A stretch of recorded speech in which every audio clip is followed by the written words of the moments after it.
السلام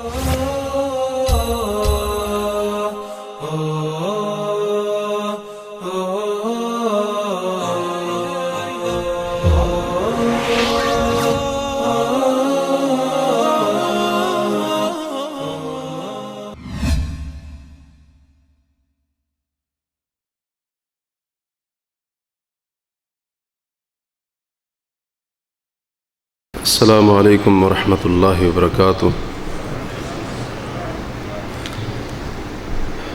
ان الحمد للہ نحمده ونستعینه ونستغفره ونعوذ باللہ من شرور انفسنا ومن سیئات اعمالنا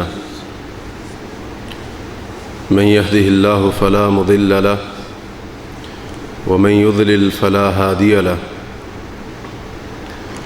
وأشهد أن لا إله إلا الله وحده لا شريك له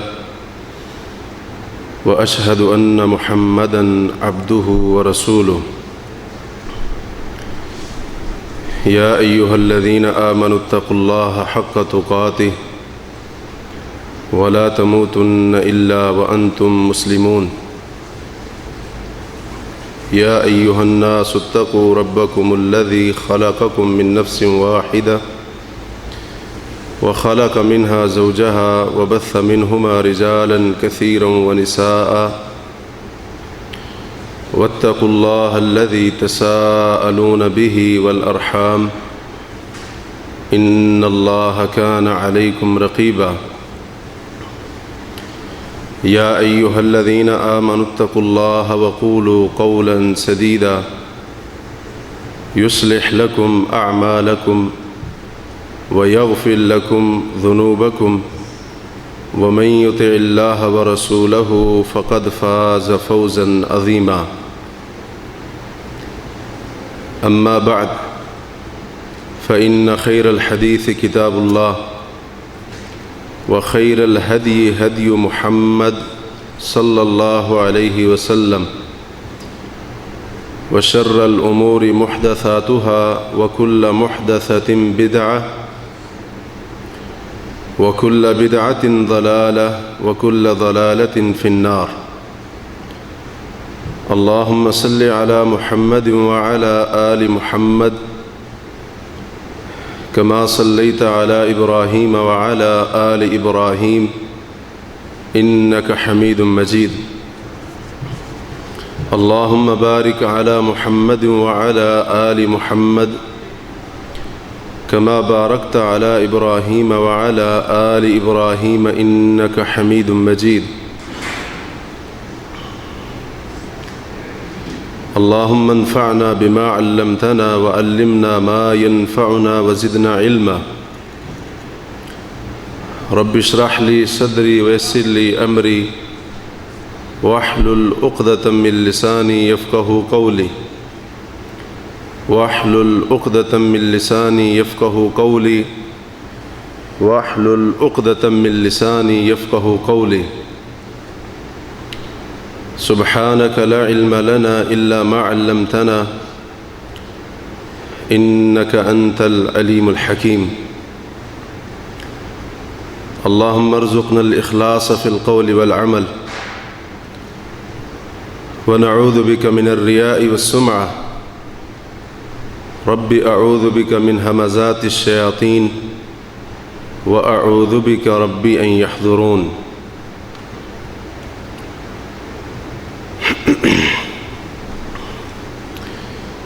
یہ بات ہمارے علم میں ہے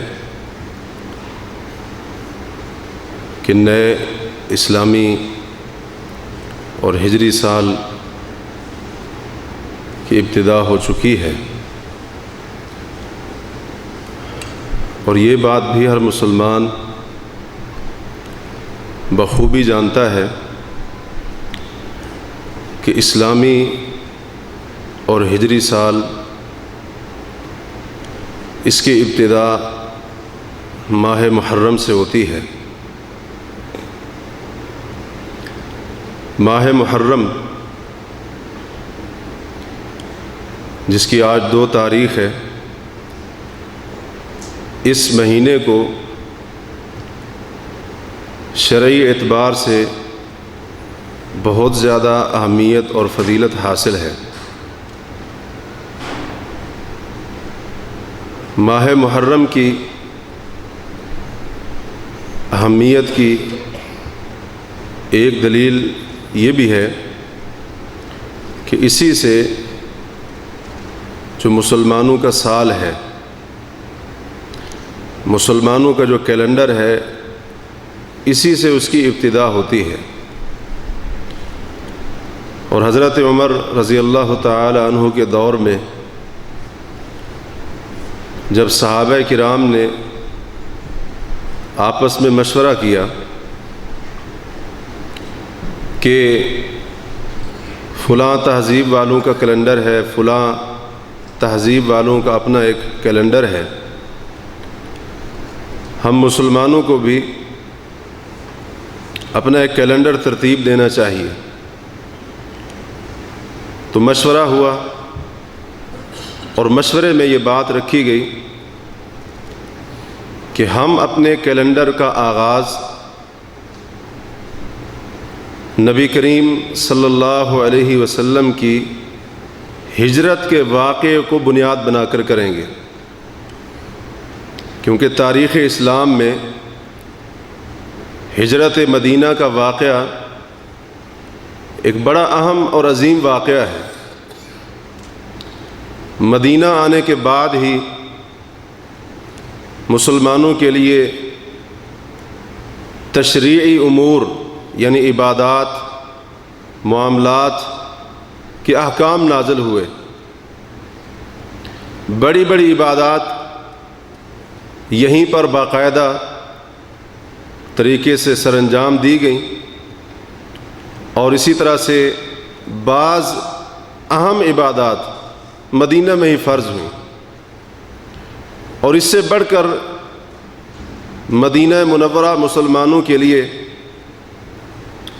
مرکز ثابت ہوا، جہاں سے مسلمانوں نے کفار کے خلاف نبی کریم صلی اللہ علیہ وسلم کی مبارک زندگی میں جنگیں لڑیں، اور یہیں سے اسلام کا نور نہ صرف جزیرہ عرب میں پھیلا، بلکہ اسلام کی روشنی جزیرہ عرب سے نکل کر دیگر علاقوں تک بھی پہنچی۔ تو یہ واقعہ کیونکہ کوئی غیر اہم واقعہ نہیں تھا، غیر معمولی واقعہ نہیں تھا ہجرت کا، اس لیے اسی کو بنیاد بنا کر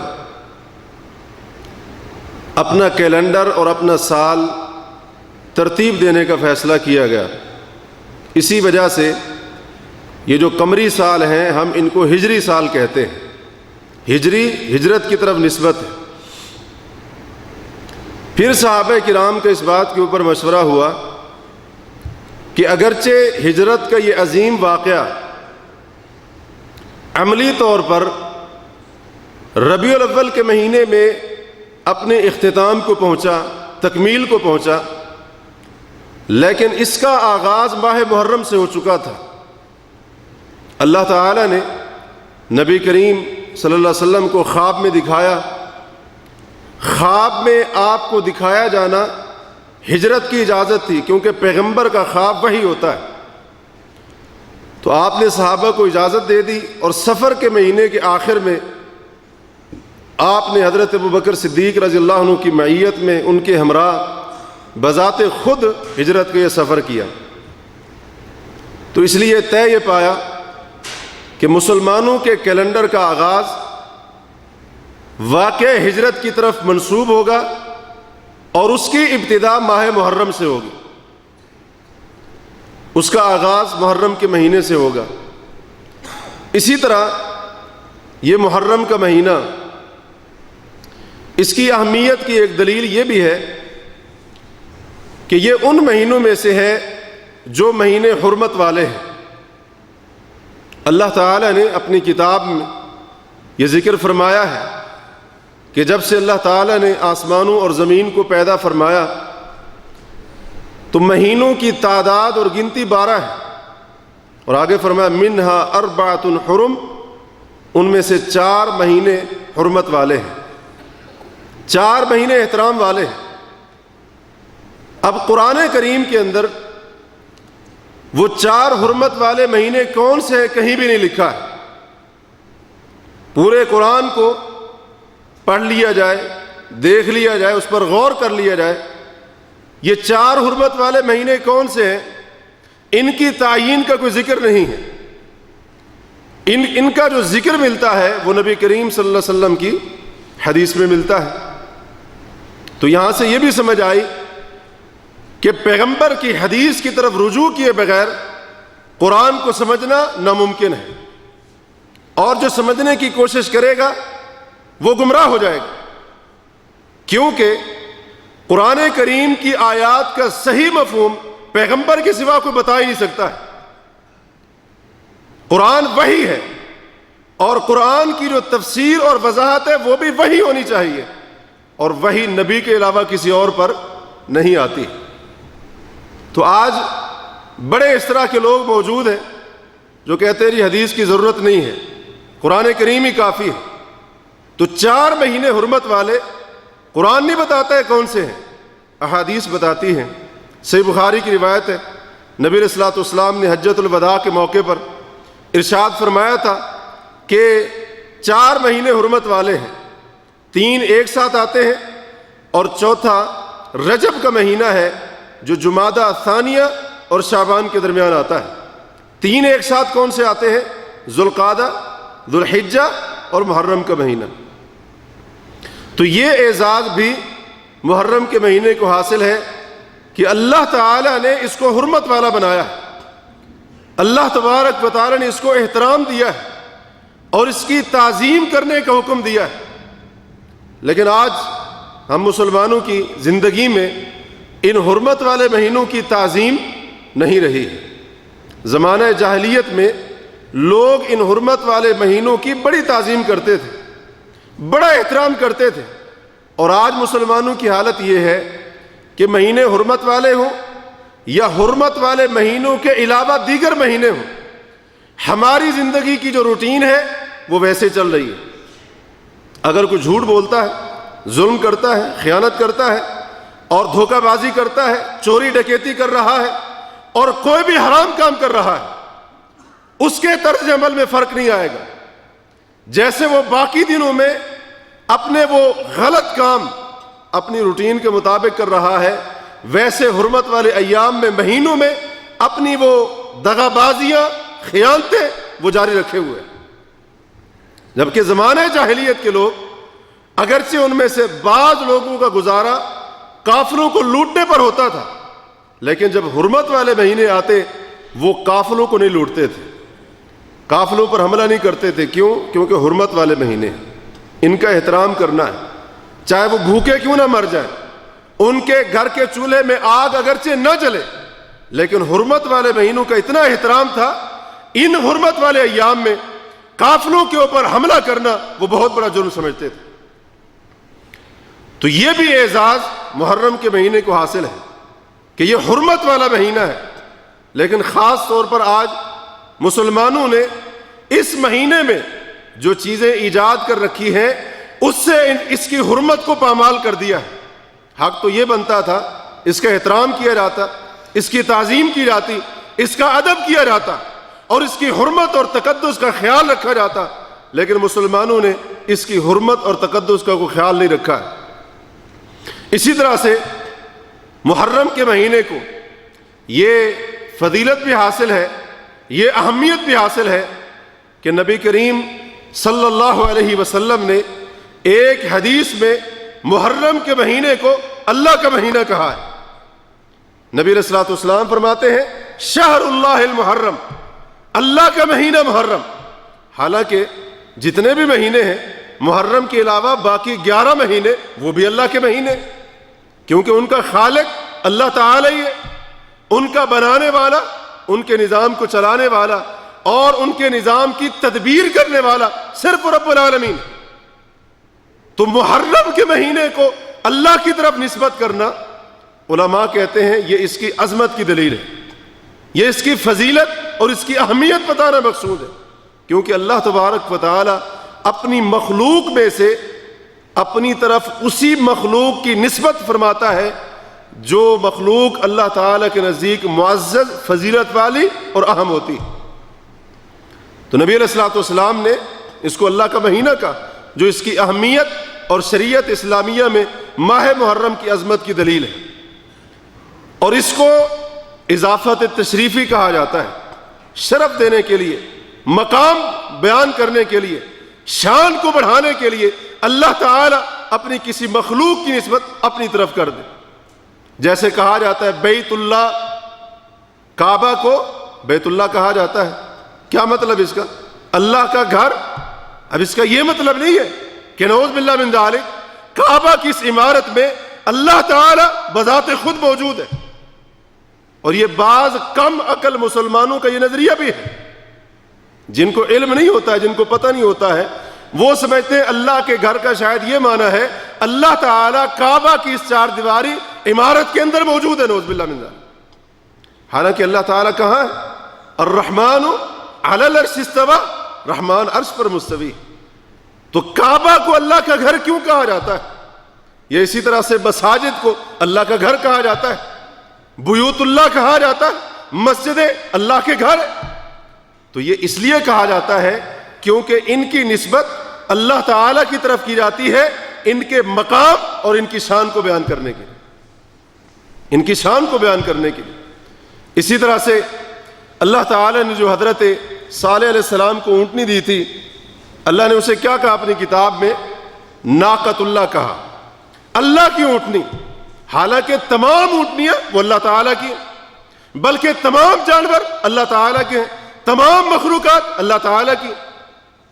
تو اللہ کی اونٹنی کیوں کہا؟ اس اونٹنی کا مقام بیان کرنے کے لیے کہ یہ کوئی عام اونٹنی نہیں ہے. حضرت صالح علیہ السلام کی قوم کو بتانے کے لیے کہ خبردار، یہ بات سمجھ لو، یہ کوئی عام اونٹنیوں کی طرح نہیں ہے، اس کی نسبت اللہ تعالیٰ کی طرف ہے. اس کا مطلب یہ ہے کہ یہ کوئی غیر معمولی اونٹنی نہیں ہے.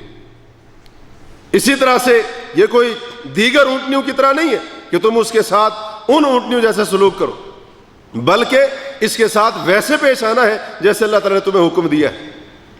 تو نبی علیہ الصلوۃ والسلام کا محرم کے مہینے کو اللہ کا مہینہ کہنا، یہ بھی اس کی عظمت کی دلیل ہے.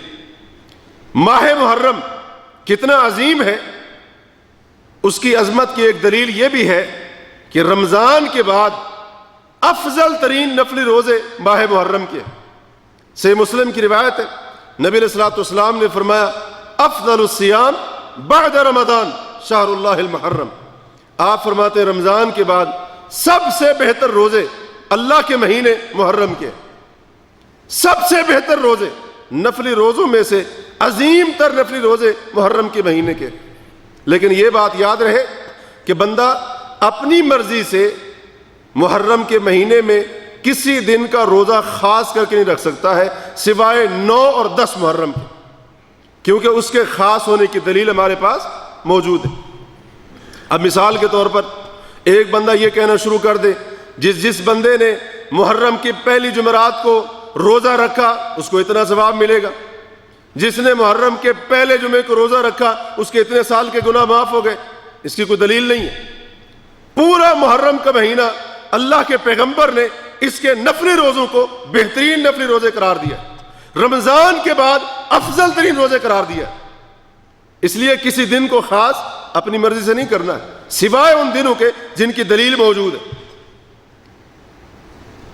تو اس کے روزے افضل ترین روزے ہیں، یہ بھی اس کے مقام کی ایک دلیل ہے.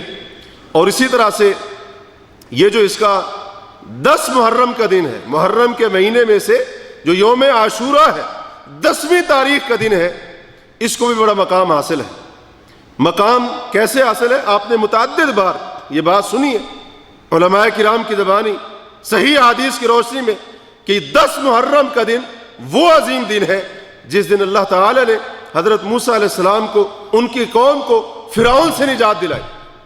اور وقت کا بہت بڑا طاغوت جس نے انا ربکم الاعلی رب ہونے کا دعویٰ کیا تھا، اللہ تعالی نے اس کو سمندر میں غرق کر کے بنی اسرائیل کو آزادی عطا فرمائی، موسیٰ علیہ السلام کو نجات عطا فرمائی. وہ یہی 10 محرم کا دن تھا.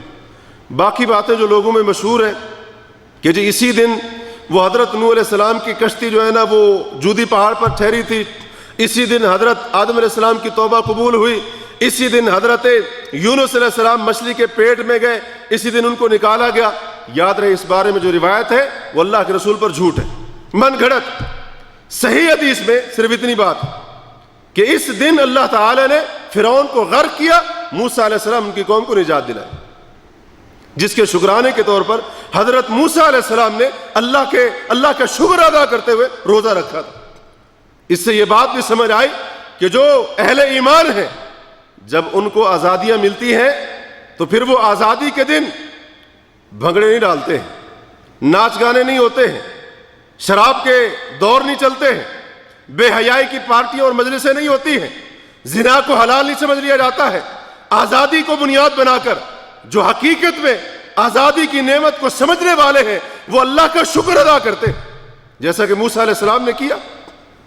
اور آج ہمارے ہاں بھی جشن آزادی منائی جاتی ہے نا، ابھی کم و بیش 1 مہینہ پہلے وہ 14 اگست گزرا پاکستان کے اندر، 15 اگست گزرا ہندوستان کے اندر، لوگوں نے اپنے اپنے طریقے سے آزادیاں منائیں۔ ہم مسلمانوں کی بات کرتے ہیں، اس آزادی کے جشن کے نام پر کون سا ایسا کام ہے جو مسلمان کرتا ہو نہ کرتا ہو اور وہ شریعت میں حرام نہ ہو؟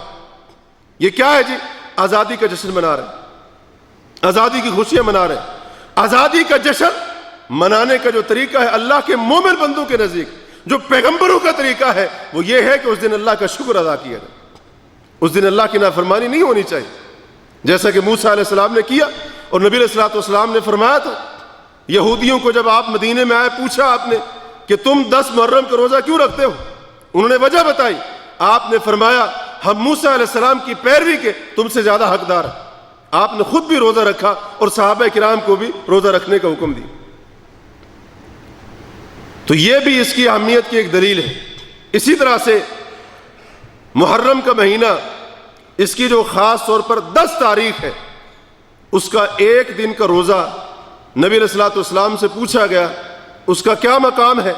آپ نے فرمایا احتسب علی اللہ، میں اللہ کی ذات سے امید رکھتا ہوں ان یکفر السنۃ الماضیہ، کہ جو بندہ 10 محرم کا ایک دن کا روزہ رکھے گا اللہ اس کے 1 سال کے گناہوں کو معاف کر دے گا۔ صحیح مسلم کی روایت ہے، حضرت ابو قتادہ انصاری اس کے راوی، 1 سال کے گناہوں کو اللہ تعالیٰ معاف کر دے گا جو 10 محرم کا روزہ رکھتا ہے۔ بعد میں جب آپ صلی اللہ علیہ وسلم کو وفات سے 1 سال پہلے پتہ چلا کہ یہودی اس دن روزہ صرف روزہ نہیں رکھتے ہیں بلکہ اس دن عید بھی مناتے ہیں، اس دن کی وہ اپنی شریعت کے اعتبار سے دینی لحاظ سے تعظیم بھی کرتے ہیں، اور اس دن اپنی عورتوں کو خوب بناتے سنوارتے ان کو زیور بناتے ہیں، اس دن کی تعظیم کرتے ہوئے، تو اللہ کے پیغمبر نے فرمایا تھا اگر میں اگلے سال تک زندہ رہا لئن بقیت الی قابل لأصومن التاسوع، آئندہ سال تک اگر میں زندہ رہا تو میں 10 کے ساتھ 9 کا بھی روزہ رکھوں گا۔ اب بعض لوگ کہتے ہیں نہیں جی اب صرف 9 کا ہی رکھنا چاہیے۔ بھئی اگر صرف 9 کا روزہ رکھیں گے تو 10 کا روزہ رکھنے کی جو وجہ تھی، مقصد تھا، وہ پورا۔ موسیٰ علیہ السلام نے روزہ کب رکھا تھا؟ 10 محرم کو۔ کس لیے رکھا تھا؟ اللہ کا شکر ادا کرنے کے لیے۔ اگر ہم صرف 9 کو رکھیں گے، 10 کو چھوڑ دیں گے، تو جس مقصد کے لیے حضرت موسیٰ نے روزہ رکھا اور اللہ کے پیغمبر نے حضرت موسیٰ کی پیروی میں روزہ رکھا، وہ مقصد پورا نہیں ہوگا۔ تو اس لیے علماء کہتے ہیں 10 کا بھی رکھنا ہے، ساتھ ساتھ 9 کا بھی رکھنا ہے، تاکہ موسیٰ علیہ السلام کی پیروی بھی ہو جائے اور یہودیوں کی مخالفت بھی ہو جائے۔ حضرت عبداللہ بن عباس جو اس حدیث کے راوی ہیں، ان کی روایت مصنف عبد الرزاق میں موجود ہے موقوفاً، وہ کہتے ہیں کہ لوگوں صوموا التاسع والعاشر، 9 اور 10 دونوں کا روزہ رکھو، وخالف الیہود، یہودیوں کی مخالفت کرو۔ وہ صرف 10 کا رکھتے ہیں، تم 9 اور 10 دونوں کا روزہ رکھو۔ یہ ہم مسلمانوں کے لیے لمحہ فکریہ بھی ہے کہ دیکھیں اللہ کے پیغمبر صلی اللہ علیہ وسلم نے ایک شرعی کام میں بھی یہودیوں کی مشابہت کو پسند نہیں فرمایا، یہودیوں جیسا بننے کو پسند نہیں فرمایا۔ اس لیے اللہ کے پیغمبر نے فرمایا اگلے سال میں 10 کے ساتھ 9 کا بھی روزہ رکھوں گا، لیکن اگلے سال زندگی نے وفا نہ کی اور آپ دنیا سے چلے گئے۔ جب ایک شریعت، اب روزہ رکھنا عبادت کا کام ہے کہ نہیں ہے؟ شریعت کا کام ہے کہ نہیں ہے؟ شرعی کام ہے، عبادت کا کام ہے، لیکن اللہ کے نبی نے ایک عبادت والے کام میں بھی یہودیوں جیسا بننا پسند نہیں کیا۔ اپنی امت کو تعلیم دی کہ تم نے 10 محرم کا روزہ رکھنا ہے حضرت موسیٰ کی پیروی میں، اور 9 کا روزہ رکھنا ہے یہودیوں کی مخالفت میں، کیونکہ 10 محرم کا روزہ حضرت موسیٰ نے رکھا تھا، لیکن 10 محرم کو عید منانا اور اس دن کی تعظیم کرنا حضرت موسیٰ کی شریعت میں بھی نہیں تھا، یہ ان کی اپنی ایجاد کردہ چیز تھی، اس لیے اللہ کے پیغمبر نے اس طرح سے ان کی مخالفت کرنے کا اظہار فرمایا تھا۔ اور آج ہم مسلمان، یہ تو دین کا کام ہے نا، عبادت کا کام ہے، اس میں بھی اللہ کے پیغمبر نے یہودیوں کی مشابہت اختیار کرنے کو پسند نہیں فرمایا، اور آج ہم مسلمان ہر کام کے اندر، حتیٰ کہ مسلمانوں کی حالت یہ ہے کہ یہودیوں اور عیسائیوں کی مشابہت اختیار کرتے کرتے اتنے آگے نکل گئے کہ مرد ہوں یا عورتیں، جو لباس ان کے مرد پہنتے ہیں ان کی عورتیں پہنتی ہیں، مسلمان مرد مسلمان عورتیں انہی جیسا لباس پہننے کی کوشش کرتے ہیں ان کی مشابہت میں، اگرچہ وہ لباس ہماری شریعت کے مطابق غیر شرعی کیوں نہ ہو، حرام اور ناجائز کیوں نہ ہو، لیکن ان کی مشابہت اختیار کرنی۔ اور اس کے علاوہ اور بھی بہت ساری چیزیں ہیں، گھر کا ماحول ہم نے انہی جیسا بنانے کی کوشش کی، ہمارا معاشرہ، ہمارا اٹھنا بیٹھنا، اور اس کے علاوہ ہمارے عقائد بھی، مسلمانوں کے عقائد بھی انہی جیسے بنتے جا رہے، جبکہ اللہ کے پیغمبر نے عبادت کے کام میں، روزے جیسی عبادت کے کام میں بھی ان کی مشابہت اختیار کرنے کو اچھا نہیں سمجھا، اس لیے آپ نے اس عزم کا اظہار فرمایا تھا۔ تو 10 محرم کا روزہ اتنا عظیم مقام رکھتا ہے تو یہ بھی محرم کی فضیلت کی ایک دلیل ہے۔ اسی طرح سے محرم کے مہینے کی عظمت اور اہمیت کے اوپر اگر مزید بات کی جائے تو علماء نے بہت کچھ لکھا ہے، باتیں بہت ساری کہی جا سکتی ہیں، لیکن بات کو مختصر کرتے ہوئے ہم آتے ہیں اپنے اصل موضوع کی طرف، اور وہ یہ کہ جیسا کہ آج ہم دیکھتے ہیں خاص طور پر ہمارے ممالک کے اندر، بر صغیر میں، انڈیا اور پاکستان، بنگلہ دیش میں، اس موقع پر ہمارے ہاں جو کام کیے جاتے ہیں ہم بخوبی جانتے ہیں۔ محرم کا پورا عشرہ، ویسے پہلا پورا عشرہ یکم محرم سے لے کر 10 محرم تک، ویسے ایک قوم تو ایسی ہے نا جن کے نزدیک یکم محرم سے لے کر 10 صفر تک یہ پورا چہلم چلتا ہے، ان کے پورا چہلم 40 دن یہ پورا ان کے ہاں چلہ چلتا ہے، اور اس میں وہ اپنے جو ان کے نظریات ہیں، عقائد ہیں، جو بھی ہیں وہ کرتے ہیں۔ لیکن بات ہو رہی ہے ان مسلمانوں کی جو سنی ہونے کا دعویٰ کرتے ہیں، جو اہل سنت ہونے کا دعویٰ کرتے ہیں، ان میں بھی بہت سارے ایسے کام رواج پا چکے ہیں جو محض رسومات کا درجہ رکھتے ہیں اور کوئی حیثیت نہیں ہے ان کی۔ دین میں ایسے کاموں کی کوئی گنجائش نہیں ہے، خرافات ایجاد کر رکھی ہیں، بدعات ان کو گھر رکھا ہے، اور لوگ ان کو دین سمجھ کر کرتے ہیں، لوگ ان کو ثواب سمجھ کر کرتے ہیں۔ یاد رکھیں محرم کے اس مہینے میں شریعت محمدی میں صرف ایک کام ہے جس کے کرنے کا ثبوت ہمیں اللہ کے رسول صلی اللہ علیہ وسلم سے ملتا ہے، صرف ایک کام، صرف ایک عبادت محرم کے مہینے میں صرف ایک کام ہے جو رسول اللہ کی لائی ہوئی شریعت کے مطابق ثواب کا کام ہے، اجر کا کام ہے اور اللہ کے قرب کا ذریعہ ہے، اور وہ کیا ہے؟ وہ روزے رکھنا ہے، صرف ایک کام ہے۔ اس کے علاوہ باقی جتنے بھی کام ہوتے ہیں وہ سارے کے سارے کام لوگوں نے ثواب دین کے نام پر ایجاد کر رکھے، شریعت محمدی کے ساتھ ان کا کوئی تعلق نہیں، اللہ کے پیغمبر کے لائے ہوئے دین کے اندر ان کا اشارہ تک بھی نہیں، ثبوت تو چھوڑے اشارہ تک بھی نہیں ملتا۔ اور تو اور جن لوگوں کا نام لے کر، جن پاک باز ہستیوں کا نام لے کر، اہل بیت کا نام لے کر، جن کے نام پر یہ سارا کچھ کیا جاتا ہے، جن کی محبت کے دعوے کے بلبوتے پر یہ سارا کچھ کیا جاتا ہے، اہل بیت سے بھی ایسے کوئی کام ثابت نہیں۔ اور اہل بیت، رسول اللہ کے اہل بیت حضرت علی کی اولاد، حضرت حسن و حسین کی اولاد، اہل بیت کے افراد پیغمبر کی مخالفت کرتے ہوئے ایسے کام کیسے کر سکتے ہیں جو اللہ کے دین میں موجود ہی نہیں ہے؟ اہل بیت سے بھی ثابت نہیں، وہ لوگوں نے بہت بعد میں ایجاد کر لیے۔ لیکن افسوس ہے ان لوگوں کے اوپر جو اہل سنت ہونے کا دعویٰ کرتے ہیں، رسول اللہ کی محبت کا دعویٰ کرتے ہیں، اہل بیت کی محبت کا دعویٰ کرتے ہیں، اور جناب وہ بڑے فخر کے ساتھ سینہ تان کر کہتے ہیں ہم صحابہ کے نقش قدم پر چلنے والے، ہم صحابہ کے حقیقی وارث، ہم صحابہ کرام کے راستے کے اوپر صحیح معنوں میں چلنے والے، اور پھر حالت یہ ہے کہ وہ سارے کے سارے کام کرتے ہیں جو اس موقع پر دشمنان صحابہ کرتے۔ ایک طرف صحابہ کے دشمن وہ کام کر رہے ہوتے ہیں، دوسری طرف سنی ہونے کا دعویٰ کرنے والا مسلمان وہی کام کر رہا ہوتا ہے، اور بظاہر دونوں میں فرق نہیں ہوتا ہے، دونوں میں فرق نہیں ہوتا ہے۔ صرف ایک عبادت تھی جو اس موقع پر اللہ کے بھیجے ہوئے دین کے اندر ثابت تھی، اور اس عبادت کا لوگوں کو پتہ ہی نہیں ہے۔ پیغمبر نے کیا تعلیم دی؟ 10 محرم کو روزہ رکھنے کی تعلیم دی، اور ہمارا ایمان ہے کہ جو اہل بیت کے افراد گزرے ہیں نا، وہ یقیناً 10 محرم کو روزہ رکھتے ہوں گے، کیونکہ اللہ کے پیغمبر کی شریعت کے پیروکار تھے۔ وہ صرف دعویٰ نہیں تھا ان کا۔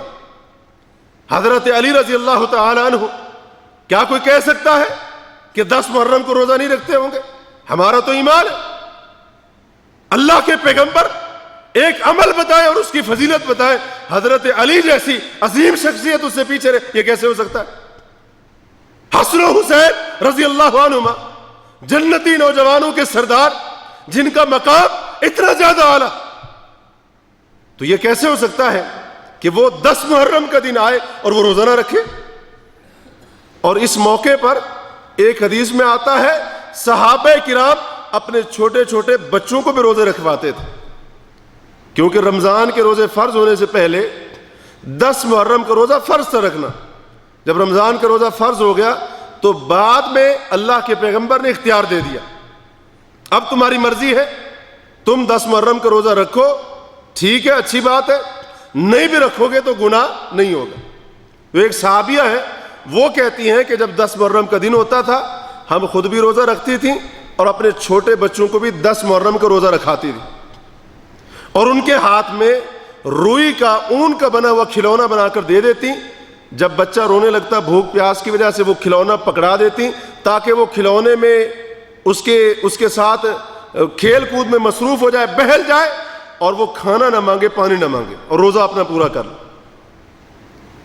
تو یہ صحابہ کرام کا دور تھا، تو یہ کیسے ہو سکتا ہے کہ وہ روزہ نہ رکھتے ہوں؟ ایک عمل کی فضیلت اللہ کے رسول نے بتائی ہو، اہل بیت کے افراد، حضرت علی رضی اللہ عنہ، حضرت حسن و حسین، حضرت فاطمہ رضی اللہ عنہ، اور دیگر جو اہل بیت کے اور اس خاندان نبوت کے افراد گزرے ہیں، وہ یہ عمل نہ کرتے ہوں، یہ ہو ہی نہیں سکتا۔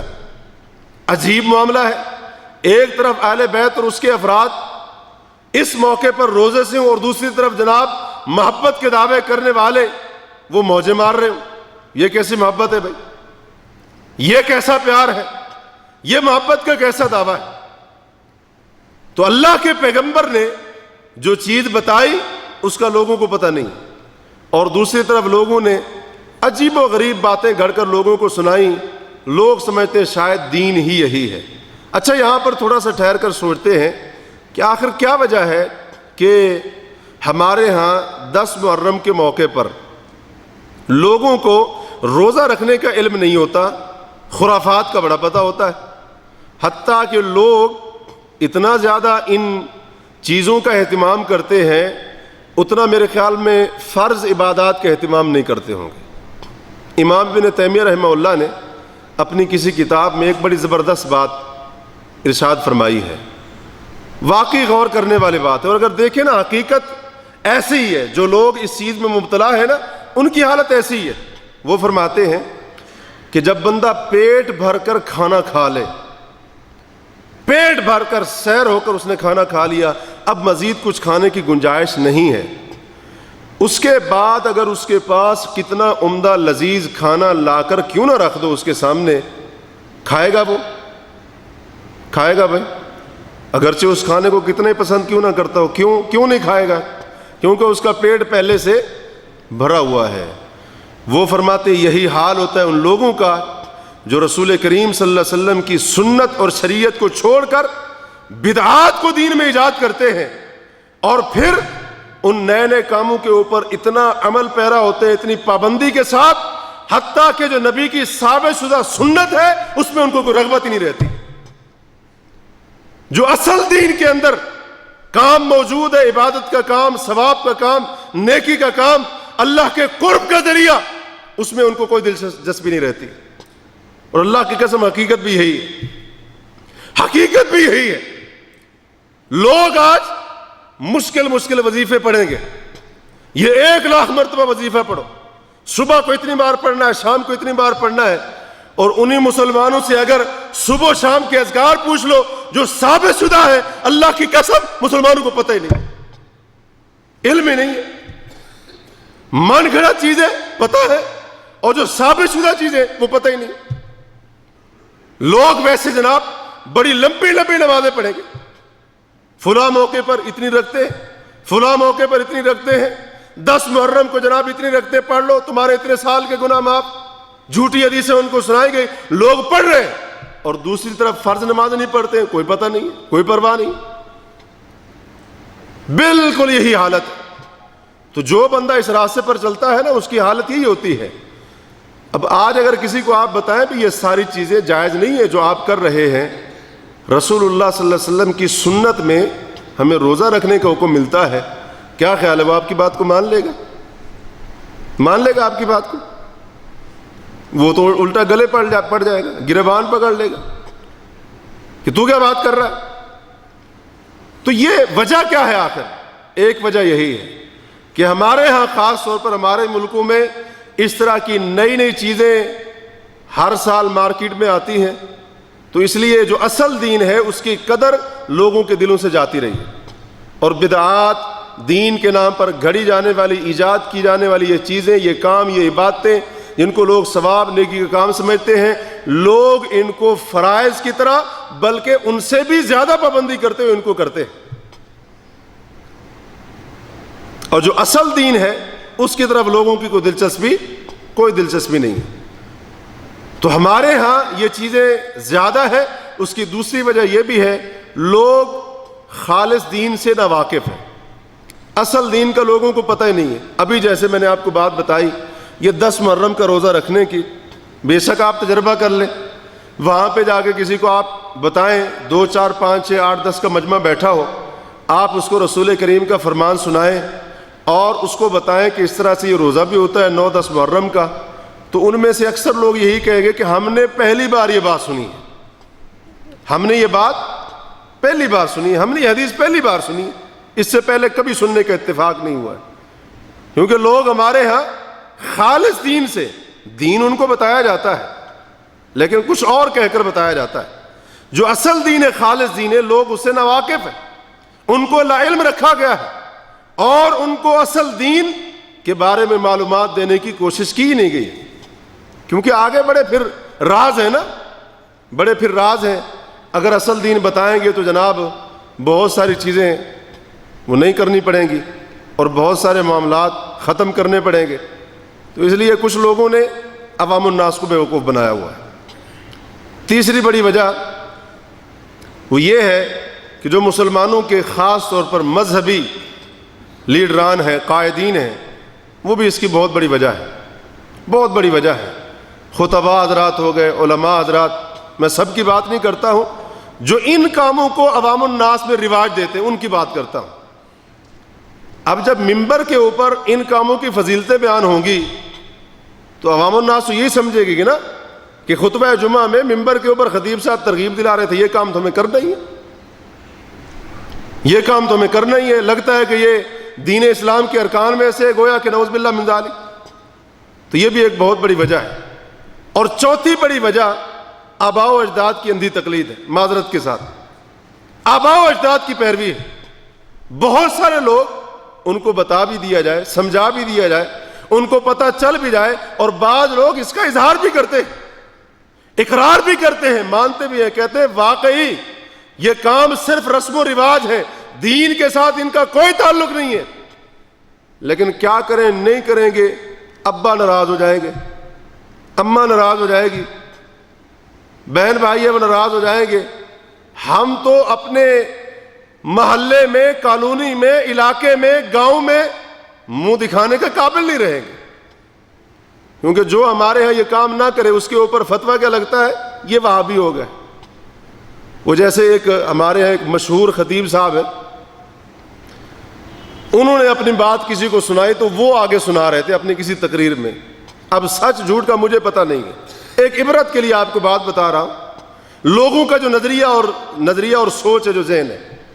وہ خطیب صاحب کہتے تھے میں ایک بس میں سفر کر رہا تھا، محرم کے دن تھے، محرم کے ایام تھے، تو بس میں ہم بیٹھے ہوئے تھے، میرے ساتھ والی سیٹ پر ایک بابا جی بیٹھے ہوئے، پاس سے ایک سجی ہوئی گاڑی گزری، پتہ چل گیا، اندازہ ہو گیا کہ یہ بارات ہوگی کسی کی۔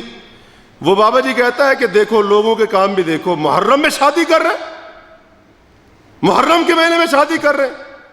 تو وہ کہتے ہیں، میں نے پوچھا بابا جی اب اس میں کیا ہو گیا ہے؟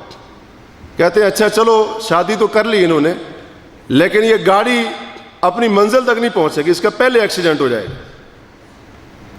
وہ کہتے ہیں بابا جی میں نے کہا اگر گاڑی پہنچ گئی منزل تک، دولہا برات لے کر پہنچ گیا دلہن کے گھر، پھر؟ کہتے ہیں اچھا پہنچ بھی گیا، شادی نہیں ہوگی۔ کہتے ہیں میں نے کہا شادی ہوگی، پھر؟ کہتے ہیں چلو شادی ہوگی تو پھر اولاد نہیں ہوگی۔ میں نے کہا اللہ نے اگر کرم کیا، فضل و کرم کیا، اللہ نے دے دی، کہتے ہیں لولا لنگڑا پیدا ہوگا، صحیح نہیں پیدا ہوگا، کیونکہ محرم میں شادی کی ہے۔ میں نے کہا اگر اللہ نے فضل و کرم کیا اور بچہ صحیح سلامت پیدا ہوا، تو وہ کہتے ہیں بابا حیران ہو کر دیکھنے لگا، کہتا ہے تو وہابی ہوگا اور کوئی نہیں ہو سکتا ہے۔ تو یہ حالت لوگوں کی بنی ہوئی، توہم پرستی، خرافات کے اندر اتنا زیادہ اس کی دلدل کے اندر گھسے ہوئے کہ اگر آپ اس کے بارے میں بات کریں گے فوراً فتویٰ لگا دیا جائے گا، کیونکہ ان کو تعلیم ہی ایسی ملتی ہے نا۔ تو اس لیے یہ بھی ایک بہت بڑی چیز ہے، بہت بڑا سبب ہے۔ آباء و اجداد، جی باپ دادا ایسے کرتے آ رہے ہیں، ہم بھی مانتے ہیں دین میں نہیں ہے یہ چیز، لیکن باپ دادا کا طریقہ اس کو نہیں چھوڑ سکتے۔ اللہ کے بندو، باپ دادا کیا اللہ اور اس کے رسول سے بڑھ کر ہے؟ باپ دادا کا طریقہ محمد کریم صلی اللہ علیہ وسلم کے طریقے سے بڑھ کر ہے؟ ایک ایسا کام ہے جس کو باپ دادا ثواب، نیکی اور عبادت کا کام سمجھتے رہے، اور محمد رسول اللہ کی شریعت میں وہ کام ثواب کا کام نہیں ہے، تو باپ دادا کے طریقے کو مانیں گے؟ کیا اللہ کے رسول کے اوپر مقدم نہیں کر دیا ہم نے باپ دادا کو؟ ان چیزوں سے ہم کب نکلیں گے؟ ان طریقوں سے ہم کب نکلیں گے؟ اور پھر کہتے ہیں جی معاشرے کا رسم و رواج ہے، ہمیں بھی پتہ ہے غلط ہے، لیکن معاشرے کی رسمیں چلی آ رہی ہے، رواج ہے لوگوں میں، اس لیے ہم کرتے ہیں۔ تو یہ کچھ وجوہات تھیں جن کی وجہ سے لوگ ان خرافات میں اور نئے نئے جو ایجاد کیے جانے والے کام ہیں ان میں مبتلا ہو چکے ہیں۔ اب وہ چیزیں بہت ساری ہیں، اور میں نے شروع میں بھی اشارہ کیا تھا کہ ہمارے ہاں جو شیعہ حضرات ہیں، رافضی ہیں، وہ تو ان دنوں میں بہت کچھ کرتے ہیں، کیونکہ ان کا دین یہی کچھ ہے، ان کا دین یہی کچھ ہے، اور جس دین کو وہ مانتے ہیں ان کے اندر یہی باتیں ملتی ہیں اور کچھ نہیں ملتا ہے۔ وہ تو کریں سو کریں، لیکن سنی ہونے کا دعویٰ کرنے والے ان کی دیکھا دیکھی بھی بہت ساری ایجادات میں اور خرافات میں مبتلا ہو چکے ہیں، اور افسوس کا معاملہ تو یہ ہے کہ لوگ ان کو ثواب کا کام سمجھتے ہیں۔ جو خرافات لوگ کرتے ہیں لوگ ان کو ثواب کا کام سمجھتے ہیں۔ مثال کے طور پر ایک چیز، اب ان دنوں کے بارے میں لوگ کہتے ہیں جی یہ دن ماتم کے دن ہے، غم کے دن ہے، سوگ کے دن ہے، لہذا ان دنوں میں سوگ کا اور غم کا اظہار کیا جائے گا۔ یہ ایسے ہوتا ہے کہ نہیں ہوتا ہے؟ میں سنیوں کی بات کر رہا ہوں، باقی لوگوں کی نہیں۔ کہتے ہیں جی یہ غم کے دن ہے، غم کا اظہار کرنا چاہیے، اور لوگ ان دنوں میں خاص طور پر محرم کے پہلے 10 دنوں میں غم کا اظہار کرنے کو ثواب کا کام سمجھتے ہیں، ثواب کا کام سمجھتے ہیں، سوگ کا اظہار کرنے کو نیکی سمجھتے ہیں، اور وہ سمجھتے ہیں ہم یہ جو غم کا اظہار کر رہے ہیں نا، اور اسی طرح سے سوگ ہم ظاہر کر رہے ہیں، ہم اس کام کے ذریعے اللہ تعالیٰ کے قریب ہو جائیں گے۔ نعوذ باللہ من ذالک، تو کیا یہ ایسی نیکی ہے جس کا علم نبی کریم صلی اللہ علیہ وسلم کو نہیں تھا؟ اگر ان 10 دنوں کے اندر غم ہی ظاہر کرنا تھا، یہ سوگ کے ایام تھے، اور ان میں غم اور سوگ کا اظہار کرنا ثواب کا، عبادت کا، نیکی کا، اللہ کے قرب کا ذریعہ تھا، تو پھر اللہ کے رسول نے کیوں اظہار نہیں کیا؟ کہتے ہیں جی ان دنوں کے اندر خاص طور پر 10 محرم کو حضرت حسین رضی اللہ تعالیٰ عنہ کی شہادت ہوئی۔ آپ صلی اللہ علیہ وسلم کے نواسے تھے، آپ صلی اللہ علیہ وسلم کے پھول تھے، جنت کے نوجوانوں کے سرداروں میں سے ایک سردار ہے، ہمیں ان کے ساتھ بڑی محبت ہے۔ اسی مہینے کی 10 تاریخ کو ان کی شہادت کا المناک واقعہ پیش آیا، ہم ان کے ساتھ محبت کا اظہار کرنے کے لیے ہم سوگ کا اظہار کرتے، ہم غم کا اظہار کرتے۔ تو کیا نعوذ باللہ من ذالک آج تک جو مسلمان گزرے ہیں ان کو حضرت حسین کے ساتھ محبت نہیں تھی؟ بے اگر حضرت حسین رضی اللہ عنہ کی شہادت کے اوپر یہ غم اور سوگ کا اظہار کرنا یہ عبادت ہے، تو ہم پوچھتے ہیں نبیوں کے امام جناب محمد الرسول اللہ صلی اللہ علیہ وسلم کی وفات 12 ربیع الاول کے اوپر سوگ اور غم کا اظہار کرنا تو بالاولیٰ جائز ہوتا پھر، اور پھر اگر اسی طرح سے سوگ اور غم کے ایام چلتے رہے تو پھر پورے سال میں بتائیں مسلمانوں کا غم اور سوگ ختم کب ہوگا؟ کب ختم ہوگا؟ کوئی ایسا دن دکھا دے، کوئی ایسا مہینہ دکھا دے جس میں کسی صحابی کی وفات نہیں ہوئی، شہادت نہ ہوئی۔ اللہ کے پیغمبر کی وفات ہوتی ہے 12 ربیع الاول کو، اب کوئی کھڑا ہو وہ کہے جی ربیع الاول کا مہینہ پورا سوگ کا مہینہ ہے، غم کا مہینہ ہے۔ اب جو بندہ ان دنوں میں غم کا اظہار نہیں کرے گا اسے اللہ کے نبی کے ساتھ محبت ہی نہیں ہے۔ ربیع الاول کا مہینہ اس طرح سے کیا، وہ اگرچہ ایک الگ معاملہ ہے، آج سے 2 مہینے کے بعد ایک اور پارٹی کھڑی ہو گئی، اب لوگ وہی لوگ جو اب نواسے کی شہادت کا غم منا رہے ہیں نانا کی وفات پر جشن منائیں گے۔ یہی حال ہے نا، یہی حال 2 مہینے کے بعد وہ کھڑے ہو جائیں گے۔ بے اگر سوگ کے اظہار اور غم کے ایام ہے تو پھر کون سے دن بچتے ہیں باقی؟ ربیع الاول کا مہینہ اس طرح سے لے لو، اور سید الشہداء کون ہے؟ حضرت حمزہ رضی اللہ تعالیٰ عنہ، ان کی شہادت کب ہوئی تھی؟ بتائے گا کوئی؟ حضرت حمزہ رضی اللہ عنہ کب شہید ہوئے تھے؟ کس جنگ میں ہوئے تھے؟ چلو اس طرح سے بتا دیں۔ غزوہ احد میں۔ غزوہ احد کب ہوا؟ ہجرت کے 3رے سال، شوال کا مہینہ تھا۔ اور یہ کون ہے؟ سید الشہداء۔ اور سید الشہداء جو لقب ہے وہ کسی جمہوری سیاسی وغیرہ لیڈر نے نہیں دیا ہے، کس نے دیا ہے؟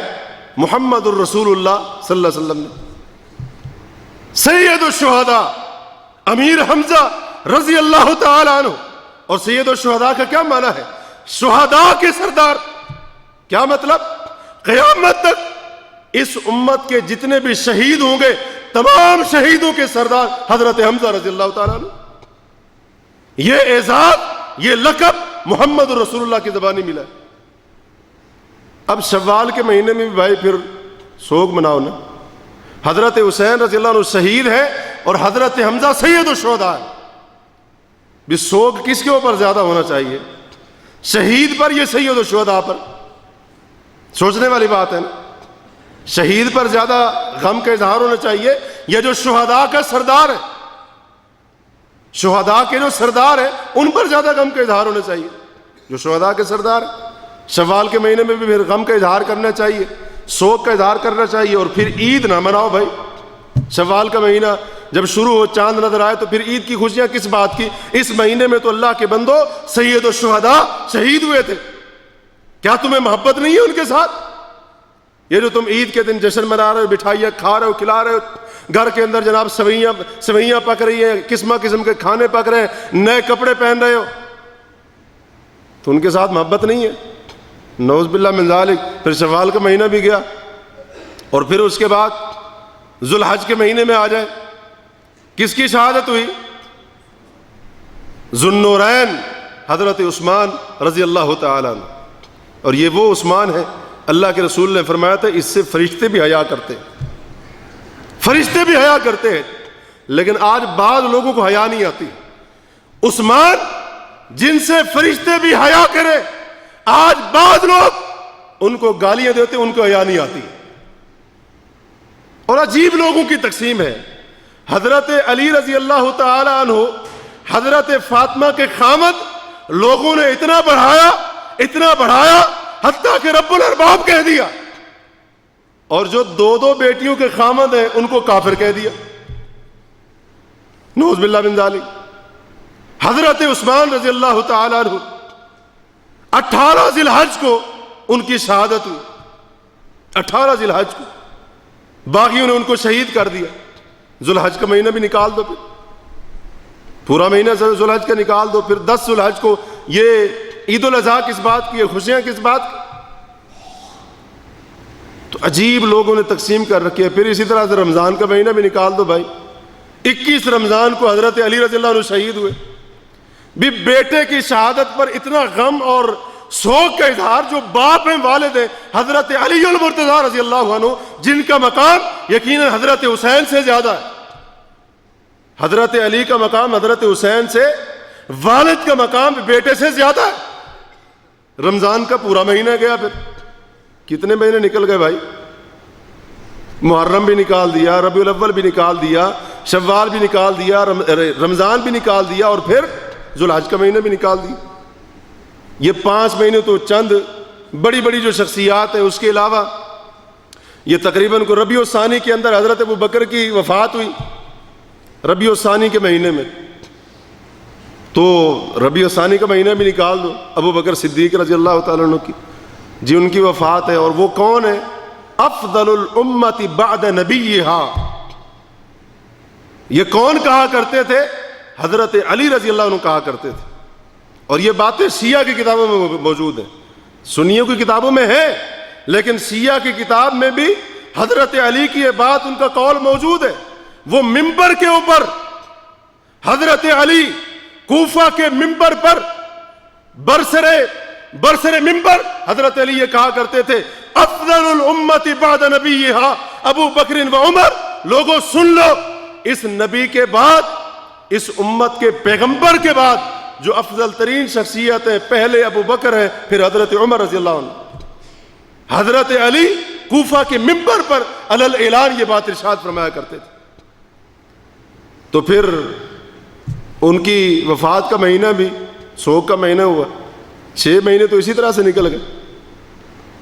اور اس کے بعد اور بھی لیتے جائیں، گنتے جائیں، تو پھر بچتا ہی کیا ہے پیچھے. اور جناب اس موقع پر کہتے ہیں جی ہمیں غم ہے بڑا، سوگ کا ہم نے اظہار کرنا ہے. اس کی بہت ساری صورتیں ہیں.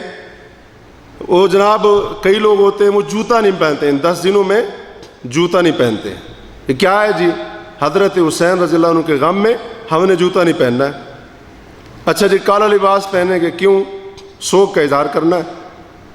اچھا مزے کی بات یہ ہے کہ جو سنی ہونے کا دعویٰ کرتے ہیں نا، انہی کے اعلیٰ حضرت کا فتویٰ ہے کہ ان دنوں میں 3 رنگ کا لباس پہننا جائز نہیں ہے. ان کے اعلیٰ حضرت فاضل بریلوی، جن کو کہتے ہیں احمد رضا خان بریلوی، ان کا یہ فتویٰ ہے.